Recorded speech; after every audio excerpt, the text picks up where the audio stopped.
자, 안녕하세요. 어서 오세요, 우리 네, 장성호 센터장님. 아이고 반갑습니다. 먼 길 오셨습니다. 네. 아이고 네, 뭐 경주에서 온 거예요? 영천에서 온 거예요? 경주에서 왔죠. 경주에서 네, 네. 좀 먼 데서 오셨습니다. 서울 여기 신월들까지. 근데 저는 편하게 왔습니다. 네. 버스 타고 왔기 네. 때문에. 자, 우리 한번 또 옷처럼 또 모였으니까 네. 우리 한번 재미있는 얘기 좀 하고 또 뭐 요즘 또 이렇게 새 정부가 또 들어섰으니까 또 우리 한번 또 전문가로서 또 한마디 해야 되잖아요. 네, 하겠습니다. 자, 저기 앞에 카메라 보고 인사 한번 하겠습니다. 안녕하세요. 안녕하세요. 안녕하십니까. 안녕하세요. 네. 저는 동포세계신문의 김용필. 다 아시죠? 네. 우리 저는 사단법인 한국이민사회 전문가협회 국제교류협력본부장 박창덕입니다. 네. 반갑습니다. 우리 네. 경상북도 고령통합지원센터의 장성우 이사장입니다. 네. 반갑습니다. 저희 또 항상 또 현장에서 활동을 하시면서 하고 저기 하시는데 요즘 뭐 주요 이슈가 뭐예요? 우리 저기 박진갑 본부장님. 저는 이제 최근에 이제 우리가 이제 계절 근로자를 이제 보내줬는데 또 사망 사건이 한번 있어가지고 아유 그거 처리하느라고 좀 했던. 계절 근로자인데 그쪽이 장군군. 전남 장군인데 네. 이제 우리가 이제 보낸 이제 근로자가 이제 피해자가 된 거죠. 그 계절 근로자로 오셔가지고 네. 뭐 이렇게 사망 사건이라든가 뭐 이런 게 있어요? 사망 사건이 의외로 많아요. 아 그래요? 그 신문에는 잘 안 나지만은 네. 그 이제 뭐 모르겠어요. 어떤 걸로? 이제 일하다가 갑자기 쓰러져서 이제 뭐 산재 쉽게 말해서. 그죠, 뭐 이제 그럴 수도 있는데 이제 그런 경우가 있고 자다가 아침에 보니까 숨이 멎어 있는 이런 심정지 그런 경우도 있고 그리고 이제 산재를 갖고 어디 뭐 손이 다치거나 뭐 어디 뭐 다치거나 이런 게 의외로 많아요. 왜 안 하던 일을 갑자기 해서 그런 거야? 다 그쪽에서도 하던 일을 또 여기 와서 하고 그러는 거 아니에요? 이게 뭐 아닐 수도 있고 그러는데 이제 그래서 이제 외국인이 올 때는 이제 건강 진단을 이제 받고 이렇게 오긴 하는데 뭐 여러 사람이 오면 뭐 사건 사고도 있긴 있을 건데 내가 그건 뭐 잘 모르죠. 갑자기 일하다가 갑자기 쓰러니까 아무래도 이제 동남아 쪽에서 온 사람들은 그 동남아는 낮에 덥잖아요. 습하고 그래서 낮에 일을 안 해요. 근데 우리는 더워도 일하고 추워도 일해. 우리가 그렇잖아요. 우리나라가 덥다고 못하고 뭐 춥다고 못하고 안 하는데 아마 이제 그런 영향도 뭐 없지 않았겠다 뭐 생각이 들고. 그래서 어쨌든 뭐 계절 근로자 얘기 한번 좀 더 들어보고 네. 우리 저기 장성호 센터님은 요즘 어떤 저는 뭐 다른 건 없습니다. 계속 뭐 영천이나 경주나 지금 잘 운영이 되고 있는데요. 네. 단지 동포 입장에 섰을 때의 교육을 받는 게 있습니다. 이게 이제 계절 근로자가 아니고 이제 인구 감소 지역에 오면은 이제 F4R이라든지 F3R로 이렇게 개명을 해주시는데 이제 그 과정에서 이제 신청 과정에서 문제기 보기보다는 조금 불편한 점이 있더라고요. 그래서 그거는 교육받는 게 네. 그러니까 그러니까 거의 지역 특화형 비자를 받기 위해서 네. 그 지자체에서 자체적으로 교육을 따로 시키는 거. 있어요? 네. 지자체에서 이제는 뭐 적응 교육 같은 걸 하겠죠. 그 이제 뭐냐면은 굳이 교육 안 받아도 될 교육을 받으니까 이제 동포 입장에서는 번거로움이 또 생기지는 거죠. 그리고 실질적으로 제가 알기로는 우리 동포들이 들어오게 되면 교육을 다 받습니다. 교육을 8시간, 5시간 이렇게 교육을 받는데도 불구하고 경상북도에서 이제 하는 그 지원센터에서 교육 이제 받아서 가야 됩니다. 가가지고 교육 이수증을 받아오면 그거 들고 이제 시청이나 군청에 가가지고 이제 뭐 제출하는데 근데 그게 필요성이 없다고 저는 보고 있거든요. 어쨌든 우리 저 장 선생님은 그럼 지역 특화형 비자와 관련돼서 좀 돌아가는 형사 좀 지역 특화형 비자도 굉장히 중요하죠. 네, 맞죠, 중요하죠. 그래 그거를 저는 현지에 들어와 있는 사람하고 현지에서 데려오는 사람하고 두 개를 우리가 지금 하고 있잖아요. 네. 근데 F1이나 F1R로 이렇게 이제 인구 감소로 넘어오게 되면 실질적으로 F3 같은 F3R 같은 경우는 일자리가 없습니다. 잘. F3R. 네. 배우자. 네, 그렇죠. 그리고 또 그거를 받아주는 회사들이 또 드물고 그러면은 오자마자 일을 해야만이 생계 유지라는 이게 좀 되는데 그게 안 되고 한 4개월, 5개월, 6개월이 가버리면 굳이 왜 왔나는 생각을 할 거 아니에요. 근데 제가 이제 해보니까 이분들은 활동허가를 농촌에다가 먼저 받아놓고 농가에서 일 있으면 가고 그렇게 불법적이 아니고 합법적이잖아요.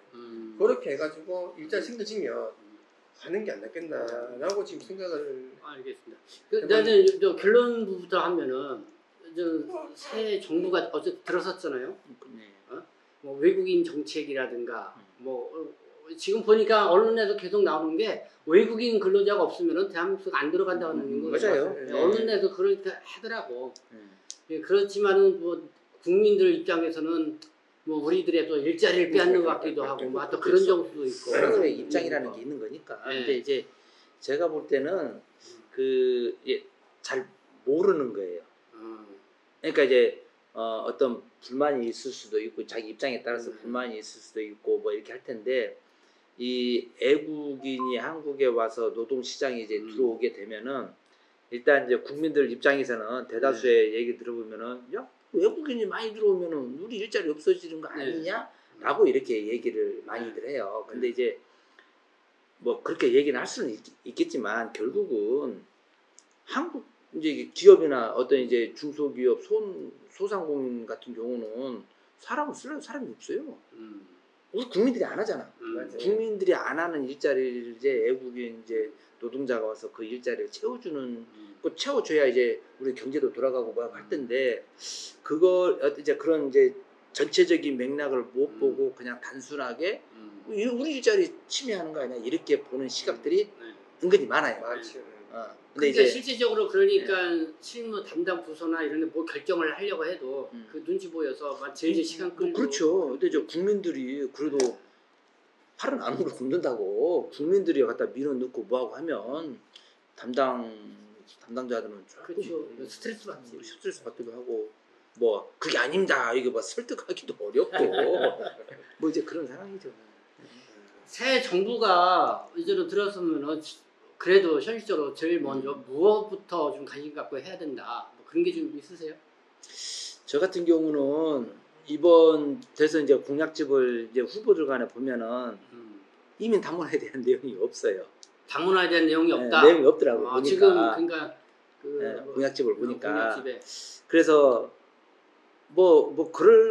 정치 그럴 만도 해도 표가 아니니까 표가 안 나오니까 이제 근데 그게 이제 애국인이 표를 안 한다고 해서 애국인과 연계된 사람들 다 국민이거든요. 근데 이제 결국은 애국인 노동자, 애국인이 한국에 와서 생활한다는 거는 결국 한국 사회에 같이 사는 거지. 그거를 단순히 애국인 노동자로서 구분지어 가지고 너는 너, 나는 나 이렇게 하는 것도 맞지 않죠.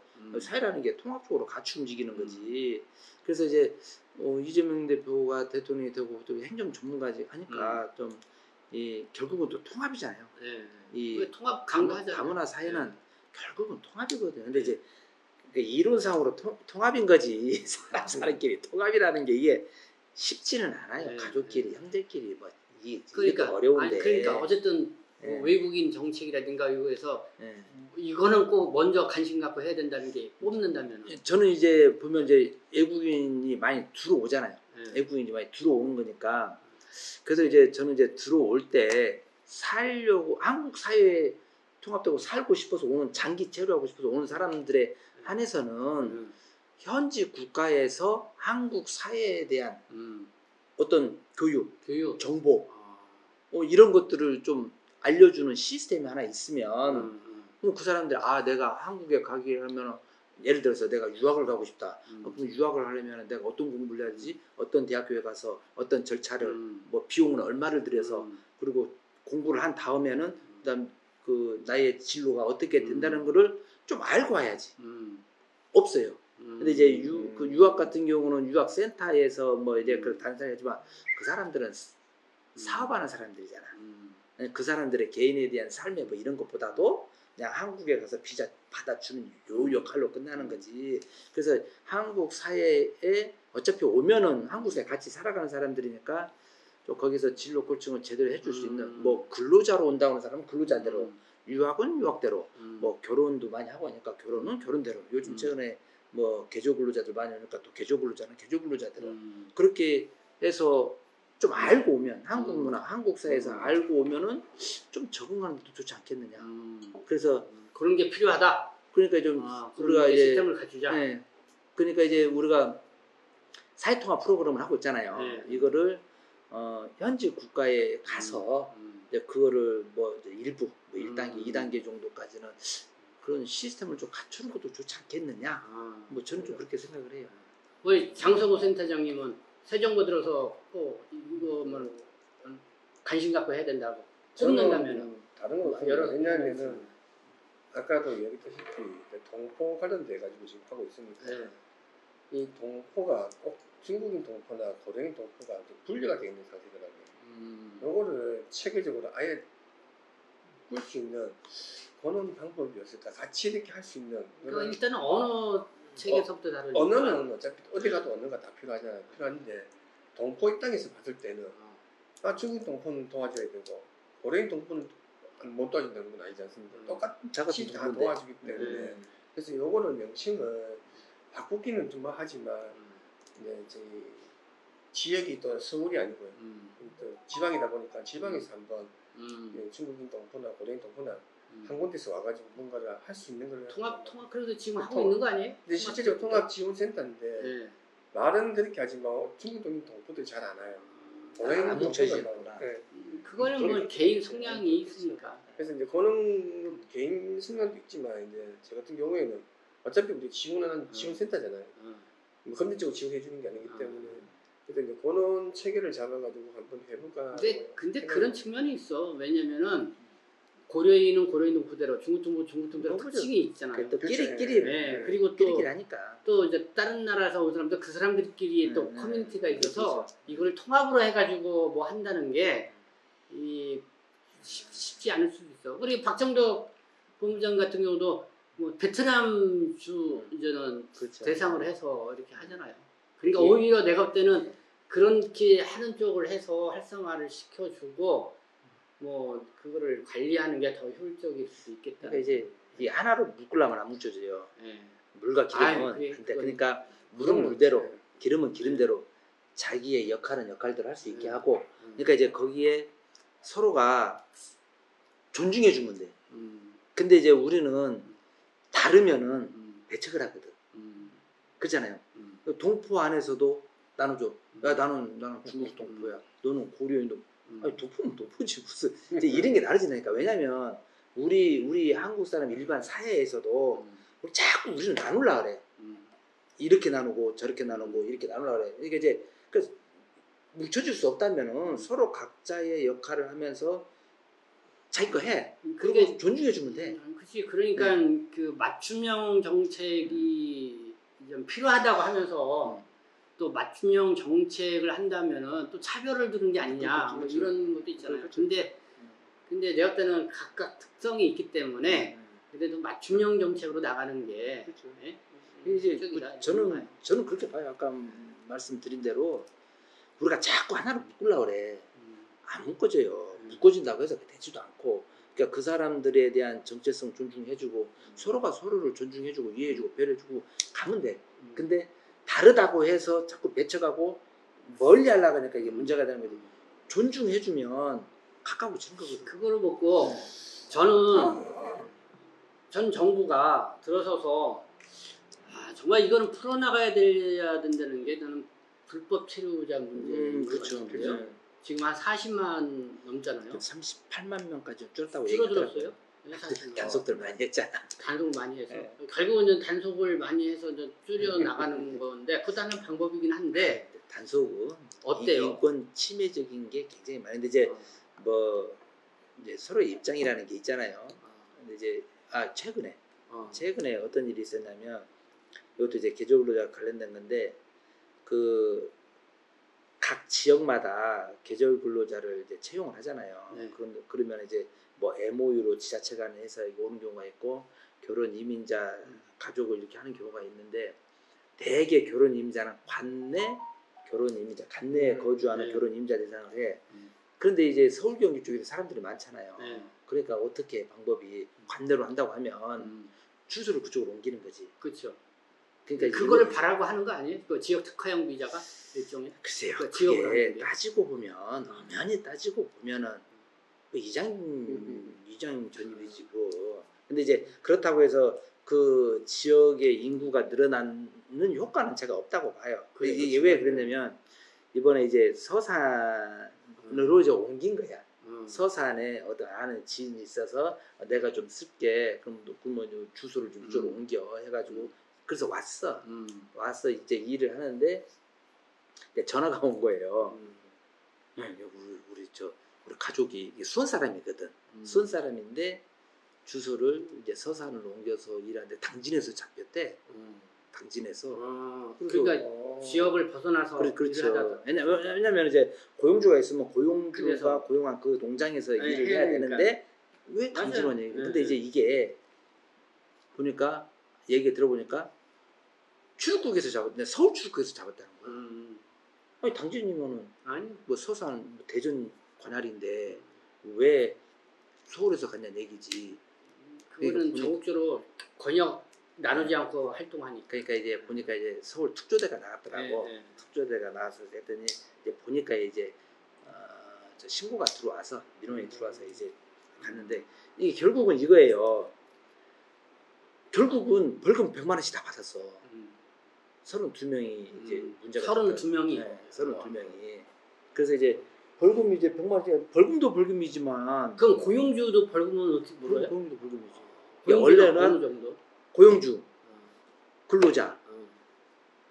이 근로자를 새로 고용하고 네. 있는 고용주. 네. 이게 다 하는데 이제 뭐 얘기 들으니까 고용주는 이제 몇 천만 원 이제 벌금 받고 근로자들은 100만 원씩 받다는데 근데 문제는 이게 뭐냐 그것서 끝나는 게 아니고 벌금이야 뭐 위법 활동했으니까 뭐 받는 건 받는 건데 나중에 다시 들어올 때 벌금 장가가 있으면 이제 물론 이제 범칙금으로 해서 뭐 들어올 수도 있고 비자를 못 받을 수도 이러는데 뭐 300만 원 이상이면 저기 네. 제재 받잖아. 근데 이제 불안한 거잖아요. 난 나중에 또 와서 또 좀 일을 좀 하고 싶은데 이제 그것 때문에 하면은 아니 그러니까 불법 체류자 문제를 어떻게 생각하냐? 치우성 과제로 해야 되느냐 아니면은 근데 이제 모르겠어요. 이제 뭐랬지 이건 제 개인적인 생각인데 불법 체류가 41만 명 이명반이 갔었잖아요. 네. 그 이제 한동훈 장관 때 이제 단속을 해서 뭐 5년 내 50%를 줄이겠다 뭐 이렇게 했잖아요. 근데 이제 물리적으로 단속을 통해서 불법 체류를 50% 주네 이게 물리적으로 불가능한 거든. 그러면은 그 잡는 자와 쫓는 자와 쫓기는 자 그래서 이제 사건 사고가 많이 생겨요. 네, 뭐 출국 시고도 막 사망 사건도 생기기도 하고 이러는데 저는 제가 개인적으로 볼 때는 불법 체류자 중에서 좀 이제 한국 사회에 이제 고인물이 된 한국 사회에 최적화가 된 이런 분들도 있지 않겠어요. 근데 그분들이 한국 사회에 이제 최적화가 됐으니까 또 일부 한국 사회가 포용해 주는 것도 한국 사회 구제 정책이 필요하다. 그래서 출국하지 않고 그렇죠. 뭐 한번 나갔다 오든지 어쨌든 이제 뭐 이제 정책적인 거니까. 그래서 이제 이분들 중에서 일부 우리 사회의 기여도가 높고 또 우리 국가에 이익이 되는 사람들이라고 하면 일부 구제를 해서 합법화 시켜서 또 세금도 내게 하고 좀 그렇게 하는 것도 하나의 방법이지 않겠느냐라는 생각을 하는데 이것도 뭐 반대하는 분도 많이 있겠죠. 근데 현장에서는 실제로 그런 거를 많이 요구를 해요. 많이 하죠. 많이 하지. 많이 하죠. 이제 근데 계절 근로자를 시행을 할 때에 이 불법 체류로 농어촌에 일하시는 분들도 많잖아. 많이 있죠. 그 계절 근로자하고 같이 이렇게 상충되는 거 아니에요? 그게 이제 이게 이제 지역에 있는 일인데 한 이제 저쪽 저 뭐야 이제 그 김양씨 뭐 이런 쪽을 하는 크게 하는 분이야. 크게 하는 분인데 거기가 이제 이나인 근로자도 있고 불법 체류자도 있고 계절 근로자도 있는 거예요. 얘기 있어요. 같이 있어. 근데 이제 불법 체류자하고 이제 예를 들어서 같은 베트남 사람 중에서 결혼 계절 근로자 합법적인 계절 근로자 이 나이인 불법 체류자 이 세 개가 있으면 문제가 돼요. 왜냐하면 자기들 신분 이 차이가 있던 왜 합법은 난 합법이다. 야, 너는 불법이잖아. 이게 내분 이러는 거예요. 내분에서 그렇죠. 그렇게 마음에 안 들면 신고해버리겠다. 근데 이제 어떤 일이 있었냐면 불법 체류자가 일을 굉장히 잘해. 그러니까 고용주한테 굉장히 이쁨을 받아. 왜냐면 고용주 최저가가 됐으니까 걔가 없으면 일이 안 돼요. 근데 이제 계절 근로자가 왔어. 근데 그 불법 체류자가 계절 근로자를 이제 잡들이 하는 거지. 야 여기 일은 어떻게 되고 여기 힘들고 뭐보다 이렇게 같으면 너 일 못 버티니까 너 빨리 가는 게 좋아 뭐 이렇게 하는 거야.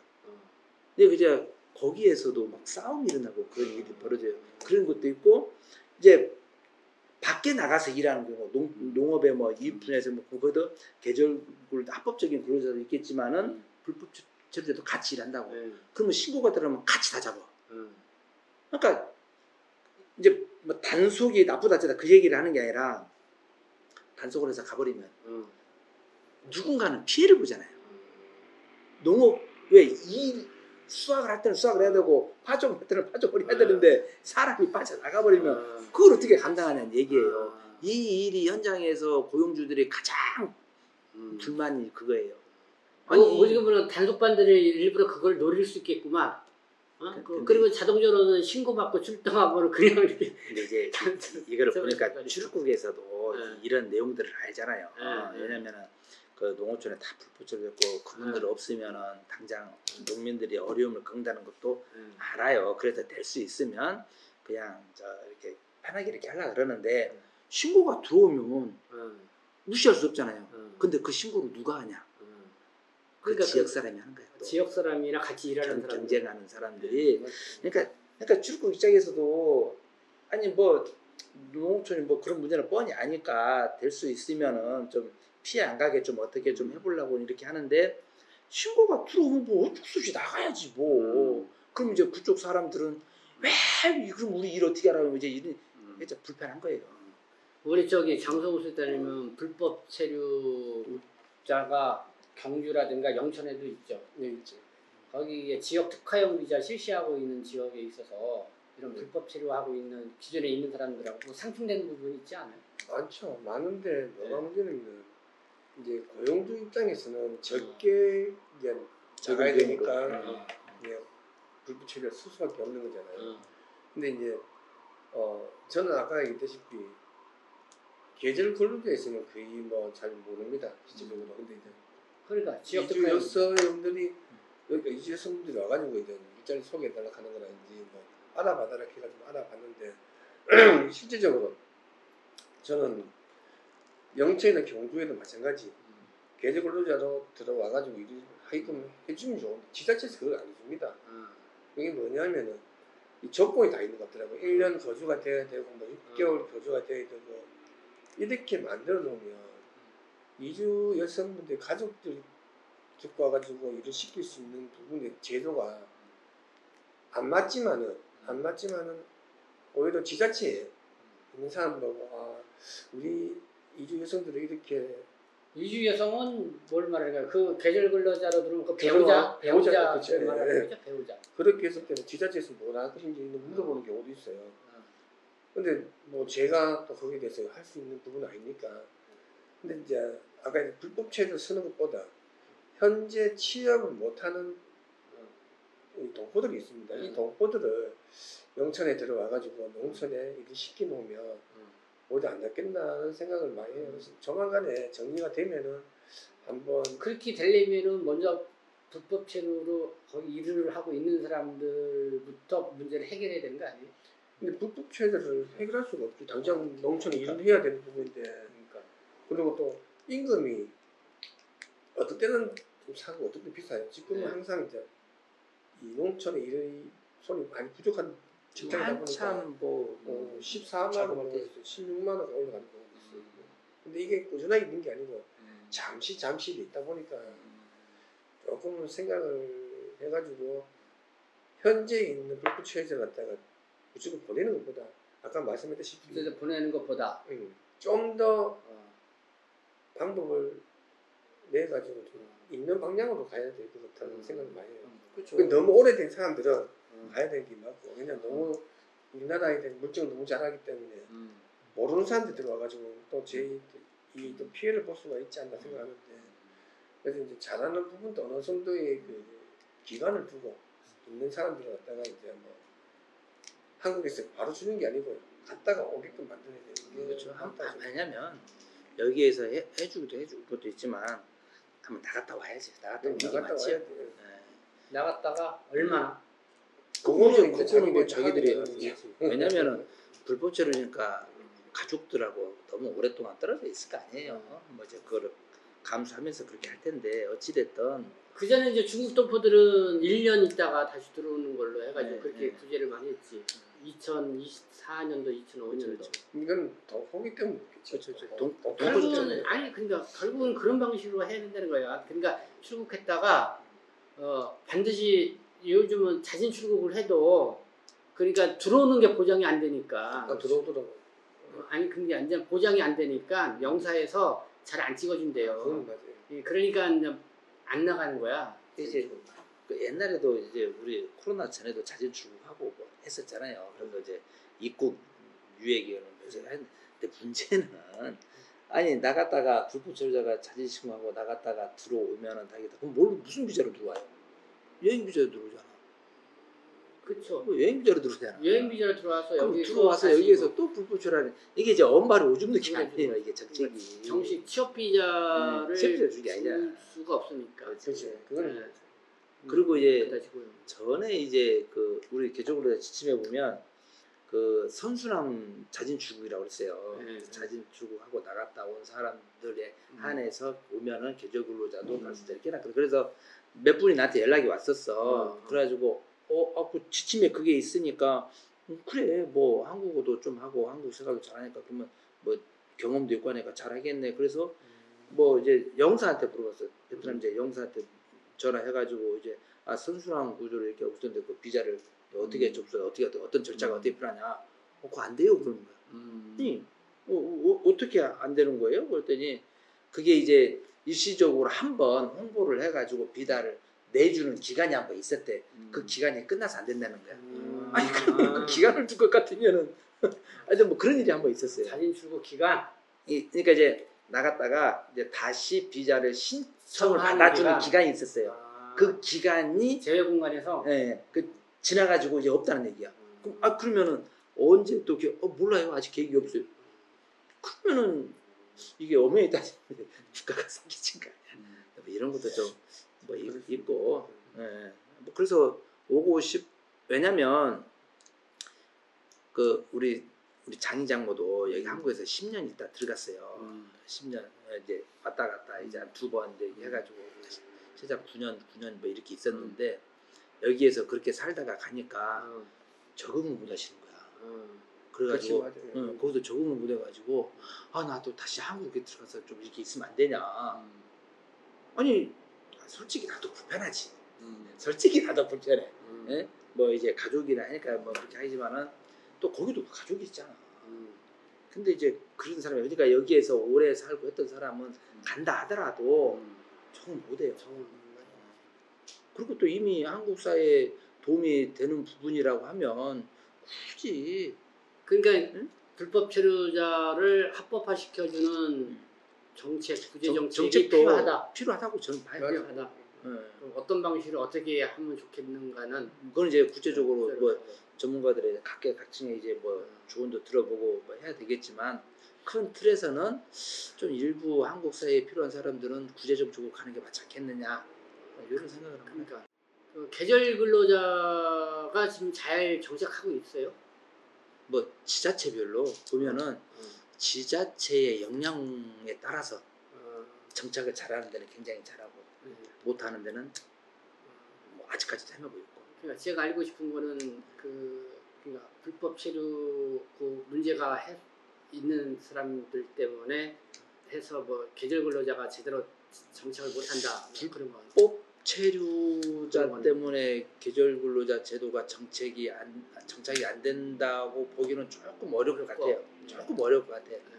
근데 이제 그거는 하여튼 지자체 영향이고 지자체 그리고 이제 고용주도 우리가 이제 많은 고용주들을 만나고 이렇게 하는데 글쎄 모르겠어요. 이제 저는 이제 시민 사회단체 활동을 해서 이제 그렇게 생각할 수도 있는데 좀 사람을 사람답게 사람 대접해주고 존중해주면 좋겠다 이제 이런 생각을 하는데 그 농민들 만나서 얘기해 보면 물론 이제 뭐 대화도 안 되고 동률이 뭐 잘 안 나오고 하니까 이제 고용주 입장에서는 또 돈은 줘야 되고 하니까 불편함은 있을 수는 있겠지만 그야 자기 일을 도와주고 이제 같이 꾸준하게 가서 같이 성장하는 거로 가야 된다고 보는데 일 잘하는 사람 아이씨 그렇죠.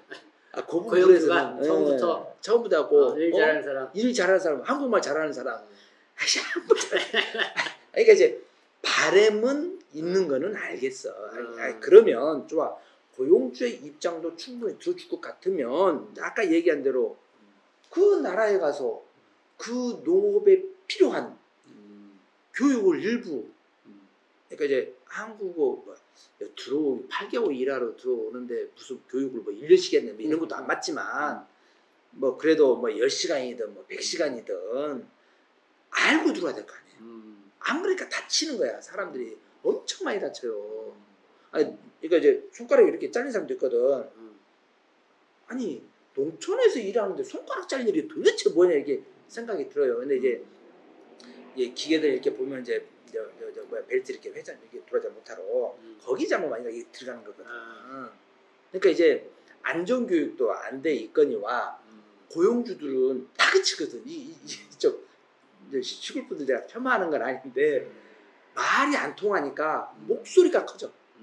그러니까 목소리가 크다고 해서 그 사람이 말이 통하는 건 아닌데 그러니까 목소리가 커지고 막 다 그러니까 이제 근로자 입장에서는 막 위압감이 드는 거야. 뭔지 모르고 뭔가 왜 해야 될 것 같아. 그러니까 사고 나는 거라.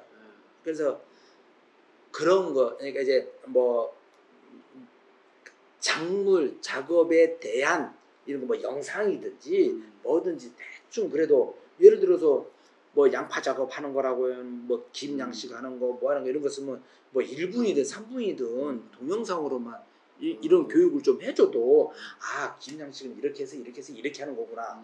그리고 뭐 농촌에서 일할 때는 막 이렇게 하는구나 하고 보고 오는 게 낫지. 그런 게 없어요? 전혀 없어요. 전혀 없어. 그냥 오는 거야. 계절 근로자가 이렇게 들어오면은 그런 거 일을 하는 거 뭐 영상 교육 안 해요? 근데 이제 MOU 같은 경우는 이제 뭐 지자체에 따라서 이제 그런 교육을 하기도 하는데 누가 하냐고. 그런 게 없구나. 그러니까 그냥 바로 오자마자 현장 투입되구나. 그리고 이제 이런 거잖아요. 대개 밤 비행기 타고 와요. 시간차가 한국하고 이제 시간차가 있으니까 밤 비행기 타고 오면 한국에 대개 한 6시에서 7시 사이에 딱 떨어져. 인천공항에. 그러면 우리가 뭐 어디 뭐 전라도 신안으로 간다. 그럼 몇 시간 내려가야 돼. 그러면은 도착하면은 한 2시, 3시 된단 말이에요. 쉬면서 이렇게 가면. 그러면은 이제 또 마약 검사 또 바로 해야지. 그럼 마약 검사 하려고 하면 또 일 들어가 버리면 또 하루 빼서 하기가 또 쉽지 않거든. 그러니까 그날 우리가 다 해서 이렇게 하는데 우리가 그래요. 고용주한테 밤비행기 타고 와서 또 이렇게 장기간 내려오고 해서 멀미도 하고 이렇게 신체적으로 아직 시차 적응 간다고 적응도 안 됐으니까 좀 내일 하루 쉬고 한 일주일 정도는 이렇게 좀 워밍을 하면서 이제 이렇게 우리 이제 이렇게 얘기를 하는데 고용주 입장에서는 그렇지 당장 왔으면 말해야지. 당장 뭐 일순위 급하니까. 그래서 이제 그러니까 저는 뭐 고용주 마음도 알겠어. 그럼 그런 거는 좀 현장에서 오기 전에 뭐 그런 이제 사전 교육도 좀 하고 좀 자기도 좀 각오도 좀 단디하고 하고 한국의 일이라는 게 이렇게 하는 거구나. 이게 보통 일이 아니네. 그리고 내가 이거 조심해야 되겠구나. 한국 문화가 이렇구나. 농촌 문화가 이렇구나. 고용주들의 성격이 그러면 내가 어떻게 그럼 내가 한국어 공부도 하고 어떤 이제 동기부여도 되고 뭐 의지도 좀 다지고 어떤 이제 이렇게 해서 오면 좋겠는데 그러니까 이제 근로자들은 한국에 가면 무조건 돈 번다 이 생각으로 오고 고용주들은 왔고 일만 잘하면 된다면 이게 그게 단순한 일이냐고. 그러니까 계절 근로자가 한 몇 명 정도 들어와 있어요? 지금? 그러니까 왔다 갔다 하니까 8개월짜리니까 왔다 갔다 하는데 보통 작년 통계로 보니까 22만 명 배정됐을 때 저 10만 명 들어왔으니까 저 50% 들어온 거죠. 그러니까 50%. 나머지 10만 명은 좀 축치적으로 들어오는 거고 아니 뭐 안 들어온 거죠. 안 들어오고 그렇지. 왜? 왜냐면은 수요 조사를 하잖아요. 고용주가 내가 몇 명이 필요하다. 이거 수요 조사를 해가지고 법무부에서 이제 상반기 하반기로 인력 배정 심사위원회에서 배정을 다 해줘. 그렇게 해서 22만 명을 잡았는데 22만 이게 전체 22만 명 중에 11만 명이 가져갔어. 그런데 왜 고정밖에 못 들어오는 거야? 글쎄 이거는 좀 불편한 얘기인데 이게 정답은 아니에요. 근데 일부 제가 이제 아는 거는 허수가 있어요. 허수. 네. 그러니까 내가 이제 뭐 고용주들이 나는 이제 한 명만 필요한데 한 명이면 되는데 뭐 내가 보니까 5명까지 배정해. 뭐 됐으면 신청하는 거지 일단 신청을 해라. 그럼 신청이 됐어. 그러니까 이제 나머지는 필요 없으니까 이제 안 하는 경우도 있고 그런 경우가 있고 좀 이렇게 부풀려서 신청을 한다. 그런 경우도 있고 MOU 같은 경우는 현지에서 뭐 이제 사람들이 들어오면 이제 물론 이제 뭐 송출 비용이니 뭐 행정 비용이라는 것들 들어가잖아요. 뭐 서류하고 막 또 우리도 옛날에 뭐 독일이나 어디 갈 때 다 돈 내고 이렇게 가고 그랬었잖아. 근데 그 중에서 이제 좀 나쁜 사람들, 네? 나쁜 사람들이 그냥 돈 내기로 했는데 돈을 안 주면은 육국을 안 시키는 거지. 네, 그런 사례가 중간 있어요. 브로커가 네, 그런 사례들도 있고. 일단은 뭐 그거고 그러니까 그렇게 계절 근로자들이 와서 충분히 어떤 그런 무슨 일을 하는지 교육을 받지 않은 상태에서 바로 현장으로 투입되고 그러다 보니까 다치는 사람들도 많고 뭐 그런 좀 불합리 그러니까 좀 제도적 그렇죠. 좀 저기가 있다. 이제 농업 우리가 일이라는 게 우리가 또 시험시험 하는 거잖아요. 시험시험 날도 덥고 뭐 이렇게 하고 하는데 우리 한국 사람처럼 또 이렇게 또 일 많이 하는 나라도 없어요. 또 우리는 또 워낙에 또 열심히들 일해. 근데 그 뭐 계절 근로자와 관련돼서 뭐 법안 제출된 거 있죠. 그렇죠. 그것 좀 소개해 주세요. 어떤 이제 현장에서 계절 근로자 운영되는 게 이게 이제 법이 제도가 현장은 뒷받침이 잘 안 돼. 왜냐면은 농사라는 게 우리가 매일 시간마다 일하는 게 아니잖아요. 뭐 예를 들면 뭐 양파를 심으면은 뭐 1년 내내 양파 심는 거 아니잖아. 양파를 수확을 하면 1년 내내 양파 수확을 하는 게 아니라 오늘은 고추도 심고 내일은 고구마도 심고 내일은 뭐 벼도 심고 뭐 움직이는 거잖아. 작물에 따라서. 근데 이제 농촌이라는 게 내가 이 일도 하고 저 일도 하지만은 8개월 내내 뭐 한 달에 25일씩 꾸준히 일한다. 이게 없거든.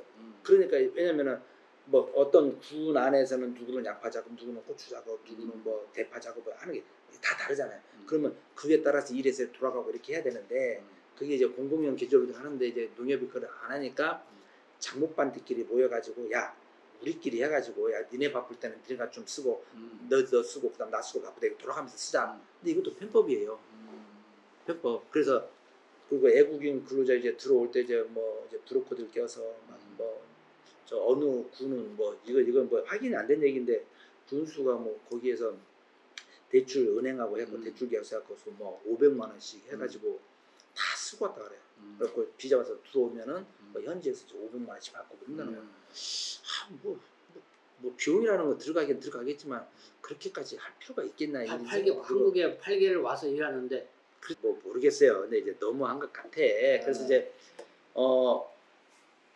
입국 이제 선발, 교육, 입국 그리고 와서 관리 이 모든 거를 이제 총괄할 수 있는 그 계절 근로자 운영 전문기관, 지원 전문기관을 설치한다는 법안이 지금 올라갔어요. 저 더불어민주당 임미애 의원이 대표 발의해가지고 지금 올라가 있어.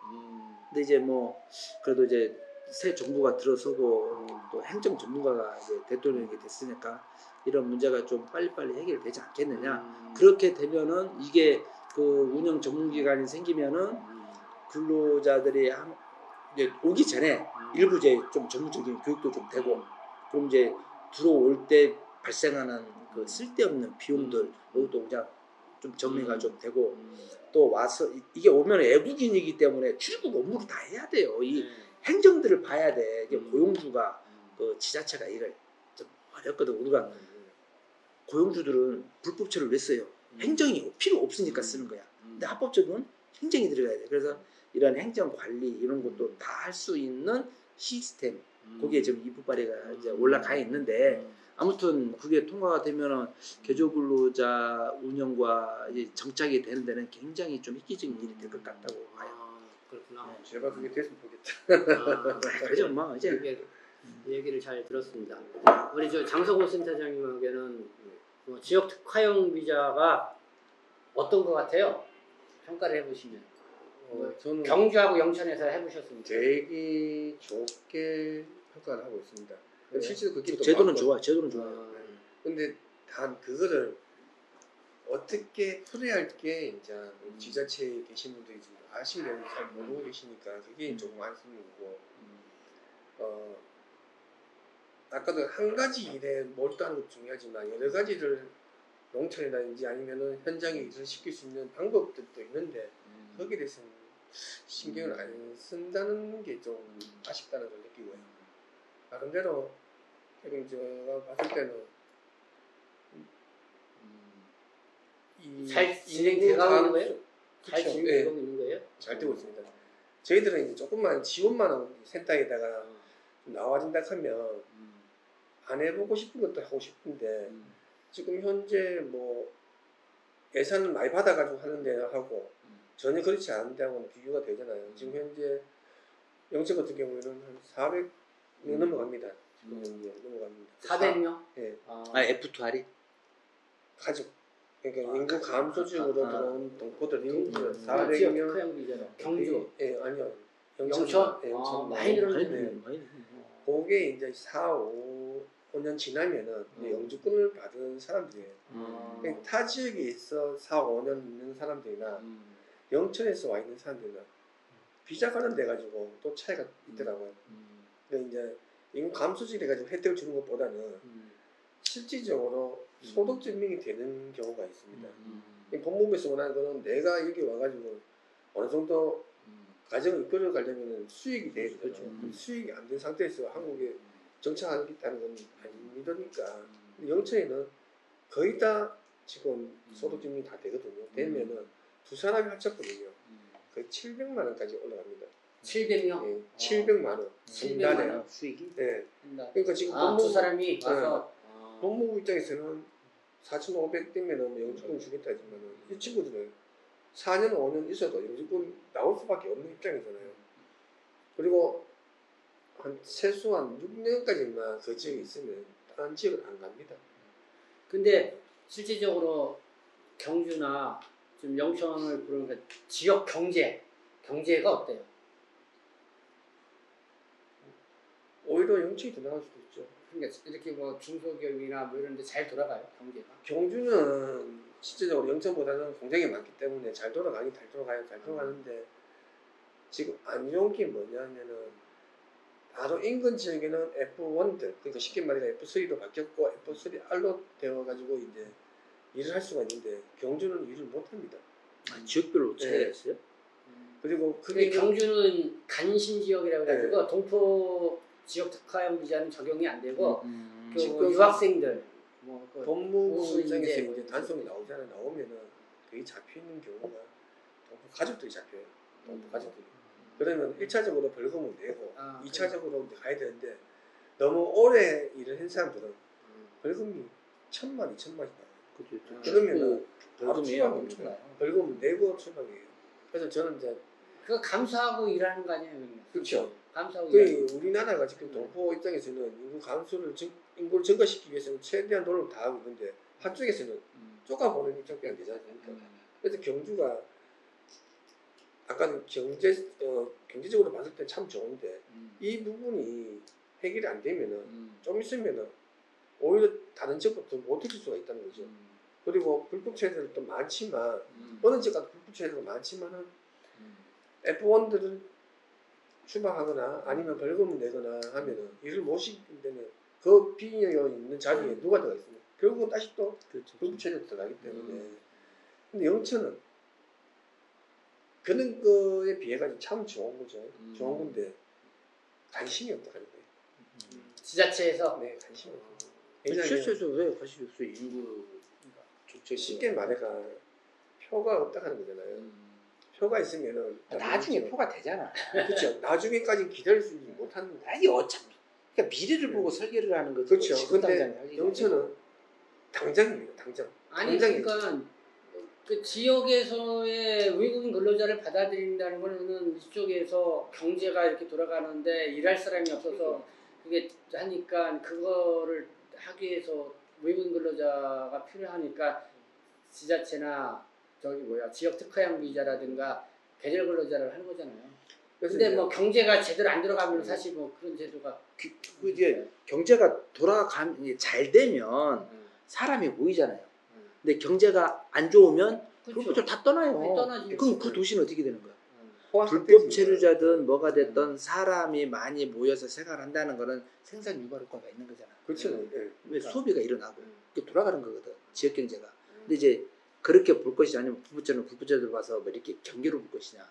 근데 물론 이제 이제 한국사회에서 불법 체류자에 대해서는 이제 뭐 시각이 다 다르니까 뭐 그렇게 볼 수는 있는데, 그러니까 이거를 하여튼 제도적으로 뭔가 좀 손을 좀 봐서 어떻게 하는 것이 국가 경제에 이익이 되고 또 지역 사회가 발전하는 게 도움이 될 거냐 또 이렇게 보고 또 전략적으로 좀 할 필요는 있을 것 같아요. 그렇죠. 왜냐면 지금 인구 감소 지역이 지금 뭐 몇 개, 189, 190개인가? 이제 뭐 관심족도 생기고 그렇잖아요. 감축이 될 수밖에 없지만 이 제도가 저는 항상 말씀드리고 싶은 게 뭐냐면 다른 거는 모르겠지만 인구를 증가시킨다는 그 제도는요 어디 가도 다 찬성이라고 보거든요. 근데 이거를 어떻게 잘 이끌어가야 되는데 이끌어가지 못한다는 거죠. 그리고 또 실제적으로 활동가들이 움직인다 해도 그 한계가 없습니다. 그래서 이제 꼭 지자체에서 지원을 해줄 수 있는 데에는 전국적으로 지원을 해주는 게 오히려 저는 맞다고 보고 있습니다. 그리고 지원이 없다 보면 어떤 경우가 있냐면 특히 이제 저희 센터 같은 경우는 외국인 센터도 하고 있고 고린 통합 지원 센터도 하고 있지만 외국인 동파니까 똑같이 보면 외국인이잖아요. 중간에 있는 애들이 또 문제예요. 센터에서 우리가 많이 가르쳐 주면 이거를 좋은 데 써야 되는데 이제 영리적인 목적을 가지고 움직이는 친구들도 많더라고요. 중간에 뭐 일하는 사람들? 언어를 한국어를 배우면 한국어를 가르쳐주고 집에서 이제 한국어를 가르쳐줘요. 수익을 돈을 받습니다. 센터에서는 받는 게 아니잖아요. 근데 걔들은 악착같이 공부를 해가지고 이제 부수입으로 쪽으로 가외 부수입. 네, 가외로. 이게 엄청나게 교회하고 그게 다른 지역도 마찬가지지만 경주는 근데 이 친구들이 실력이 늘면 되는데 그렇지 않다는 겁니다. 그럼 다시 또 여기 오면 결국은 걔들 욕하지 우리 욕하지 않지 않습니까?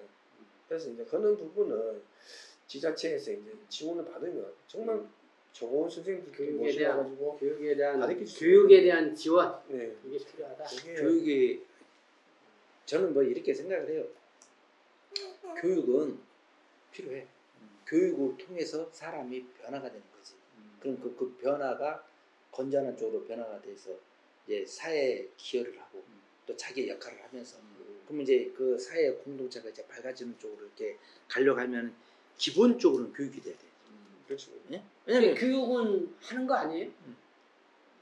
교육을 하는 거 아니에요? 동포 교육들 하고 계시잖아요. 있죠. 근데 그게 부족해요? 그러니까 선생님들한테 우리가 이제 기본적인 페이를 줘야 되는데 페이를 못 준다 하는 거예요. 지자체에서 이제 예산이 너무 부족하다는 거고. 하여튼 시민 사회 단체들이 항상 이 경제적인 어려움이 어느 정도 꼭 키워지면 누군가가 이제 그대로 낚아가려고 하는 그런 것도 있죠. 사회 통합 우리가 사통이라고 하는 거 하잖아요. 네, 하죠. 네. 근데 그거는 강사비 나오는 거 아니에요? 그거는 법목에서 나오죠. 강사비만 주는 거지. 그렇지 않는 친구들이 이제 많잖아요. 왜냐면 한 클래스에 최고 한 20명 정도를 하는 배울 수밖에 없잖아요. 그게 이제 장기적으로 쭉 가고 있는 입장이지만 공부를 배우고 싶은 애들은 언제든지 와야 되잖아. 어. 일주일에 뭐 저녁에 계속 이제 사통은 이제 시간이 정해져 있으니까 교육 시간이. 근데 그거 외에 더 교육을 받고 싶다 그러면은 뭐 자기 비용 좀 돼가지고 해야지. 그게 이제 센터에 오면 되는데 이 센터에서 이제 가르쳐준 선생님들이 배우고 있는 애들 갖다가 집으로 데려가는 거야. 데려가야 되지. 요리 빼서 요리 가는 거야. 그럼 결국은 센터가 오는 데에 그거 잘 교육시켜 선생님들을. 우리 이렇게 비용을 하죠. 비용을 이렇게 받고 하는데 센터도 좀 살고 너도 살고 이렇게 하자. 센터는 사는 게 아니라 센터가 그런 공간을 만들어주면 센터에서 해야지. 아니 그러니까. 센터가 필요성이 없죠. 근데 이제는 그게 이제 사교육비를 그렇게 받으면은 학원이라든가 이런 데서 콕 찌르는 거 아니에요? 그렇죠. 근데 찌르는데 근데 여기 뭐 한국어를 잘 배우고 돈 받고 한국어를 가르쳐 주는 기관들은 거의 없잖아요. 다 무료지. 그렇죠. 그러니까 뭐 사설 업체에 어떤 뭐 이런 건 없을 것 같은데. 오늘은 이렇게 저렇게 뭐 얘기를 좀 나눠봤는데요.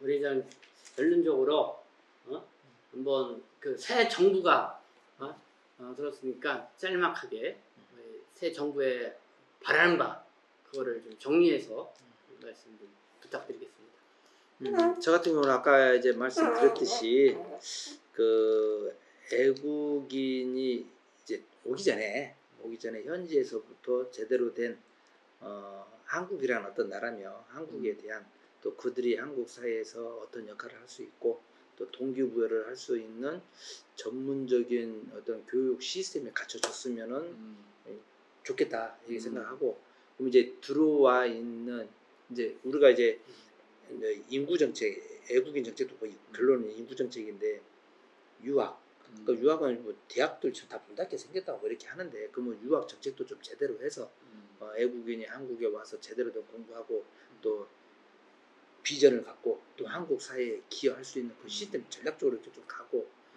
그리고 이제 애국인 근로자 뭐 이제 고용 허가제 요 부분도 좀 손을 봐야 될 건데 그건 뭐 나중에 얘기하기로 하고, 그 애국인 근로 이제 비전문 취업 또 전문 취업 그리고 결혼 이민자 또 계절 근로자 이런 부분들이 들어올 때부터 하고 또 들어와서는 뭐 인권도 보호하고 또 어차피 한국 사람하고 같이 살때 그 사이가 건강해야 되니까 그런 거를 할 수 있는 어떤 전문적인 기관들을 좀 발굴하든지 만들든지 어떠든지 해서 그들이 한국, 그러니까 이제 자꾸 국가가 하려고 하지 말고 전문적인 민간인한테 맡겨서 민간이 그 일을 담당할 수 있게 하는 것도 좋겠다. 그래서 현 정부가 애국인 정책에 대해서 좀 더 관심을 갖고 정책 개발도 좀 하고 탁상 공부 말고 현장 중심으로 좀 내용 깊이 봐가지고 정책적 좀 하고,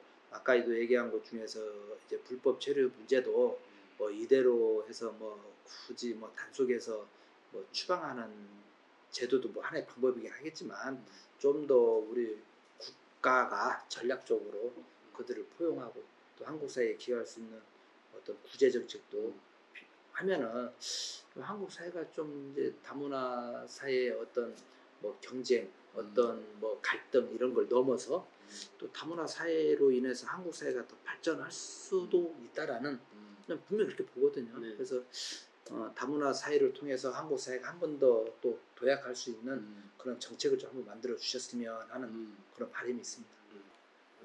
네, 저는 인구 감소 지역에 여기 보면 관련돼서 이제 말씀드리고 싶은데요. 이 제도는 정말 다른 것보다 인구 감소에 관련되어 있는 제도다 보니까 정말 좋게 생각을 하고 있습니다. 근데 단 지자체에서도 마찬가지 여기에 대해서 조금 좀 더 교육이라든지 쉽게 말씀드려가지고 내가 알아야지 누구를 가르치지 않습니까? 그 지자체에서도 조금 관심을 가지고 이 F 동포 가족이 관련돼가지고 조금만 신경 써준다 하면 더 바랄 건 없고요. 단지 여기에서 분명히 또 찾아낼 수 있는 게 있더라고요. 그것 또한 마찬가지 하게 되면 건전한 사회도 중요하지만 오히려 인구 증가에 큰 도움이 되지 않겠나 저는 생각하고 있습니다. 그래서 관심을 많이 좀 더 해주시고요. 그래도 뭐 지자체에 힘이 되게끔 또 지원을 좀 해주시는 것도 오히려 좋지 않나 싶습니다. 이상입니다. 네. 다른 얘기를 하면은 그 시민 모르겠어요. 제가 이제 정부 성향에 따라서 그것도 좀 다른 것 같은데 시민 사회 단체를 시민 사회 단체의 역할이 굉장히 중요하거든요. 이제 어떻게 비유를 하냐면 정부는 태양 빛은 일직선으로 가잖아요. 일직선. 그러면 골목은 햇빛이 안 들어가잖아. 그러면은 시민 사회 단체는 이 빛을 받아가지고 빛이 안 들어가는 곳에 빛이 들어갈 수 있게 하는 그런 역할이라고 저는 보거든요. 근데 이제 시민 사회 단체들은 이 사람들은 이제 되게 이제 어떤 이제 뭐 돈을 벌기 위해서 일하는 사람들은 그렇게 드물어. 또 원래 또 시민 사회 단체 하는 사람들은 뭐 돈을 벌기 위해서 한다 이건 말이 안 되는 거예요. 이게 안 맞아. 그렇지만 시민 사회 단체들은 이제 열정, 전문성 그리고 하고자 하는 봉사 정신이 있는데 항상 이 운영비가 부족해. 그러니까 회원들의 이제 회비 받아서 십시일반 봉사하는데 월세 내고 인구는 그러니까 전문적이고 역할을 크게 할 수 있는데 이놈의 이 비용이 없다 보니까 자꾸 사람이 힘들어지는 거예요. 그러다 보니까 이제 어떤 이제 편법 아닌 편법이라고 자꾸 일 갈등이 생겨요. 그러니까 이런 것도 이제 물론 이제 그러니까 수익 사업을 같이 병행을 해야 되니까 뭐 수익 사업도 하긴 하겠지만은 정부가 시민 사회 단체들을 좀 바로 보고 이분들의 역할을 좀 존중하고 그 역할을 전문적으로 더 사회를 받게 할 수 있도록 뭐 물론 이제 지원 정책도 있긴 하는데 좀 더 폭넓고 이제 좀 맞춤형 지원을 좀 해서 시민사회 단체가 너무 경제적으로 너무 어려워가지고 막 포기하지 않게끔 이런 좀 넉넉하게 이런 제도를 좀 해줬으면 좋겠다 그런 생각이 들어요. 네. 이 어렵거든요 시민사회 단체들이. 그래도 이제 돈 좀 이 돈 빼서 여기다 바꾸고 아 진짜 힘들어요. 우리가 행사도 많이 하고 하지만 그런 행사를 줄여가지고 줄여서나 또 이런데 적극적으로 지원해 준다 하면 오히려 못지않게 더 잘하는 거 아니겠습니까? 그렇죠. 왜냐면 공무원이 할 수 없는 일은 시민단체가 다 하거든. 전문성이 있거든. 그분들 또 열정이 있고 그거를 좀 존중해서 좀 어차피 공무원들은 또 주기적으로 바뀌니까 그렇죠. 그러니까 주기적으로 바뀌면은 업무를 잘 몰라. 연속성이 떨어져. 네. 그러니까 그거를 시민사회단체가 그 계속 그렇죠. 관심 갖고 그분들은 전문가거든. 네. 대단하십니다. 어쨌든 오늘 여기 한국이민사회 전문가협회 서울 지부 와서 얘기를 나눴습니다. 네, 어쨌든 새 정부 들어서 뭔가 좀 더 희망이 넘치는 다문화 사회랄까요? 이주 또 사회 같이 만들어갔으면 좋겠다. 자, 감사합니다. 감사합니다. 네, 감사합니다.